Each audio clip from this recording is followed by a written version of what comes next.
আজকে না মনটা বেশ ফুরফুরে রয়েছে, কারণ আজকে ফাইনালি যাচ্ছি পুজোর শপিং করতে। তাই বিকাল বিকাল মা বাবাকে সাথে নিয়ে এখন বেরিয়ে পড়েছি।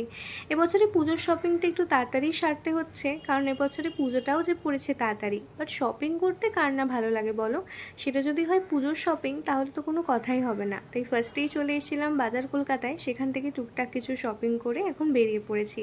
আর সকলে মিলে দাঁড়িয়ে পড়েছি একটু মোমো খাওয়ার জন্য। খাওয়া দাওয়া করে নিয়ে এখন যাচ্ছি অন্য আরেকটা শপে। এবছরে না আমার তেমন পুজোর শপিং বলতে কিছুই নেই, কারণ এবছরে আমি আগে থেকেই অনেক কিছু কিনে ফেলেছি। তাই পুজোর আগের যে শপিংটা সেটা আমি একটু স্কিপই করেছি। বাট একটা ভালো ওয়েস্টার্ন ড্রেস নেওয়ার ইচ্ছা রয়েছে, কারণ পুজোর সাথে সাথে সামনে একটা অকেশনও রয়েছে। বাট আমার পছন্দ মতো ড্রেস না আমি কোথাওই পাচ্ছি না।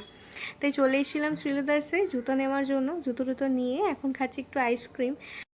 এখন রাতের খাবারটা প্যাকিং করিয়ে এখন ফিরছি বাড়িতে। কোনো পছন্দ মতো ড্রেস না পাওয়ার সত্ত্বেও আমার মনে এত কিসের যে আনন্দ আমি নিজেও সেটা জানি না। যাই হোক, আজকের মতো এইটুকু।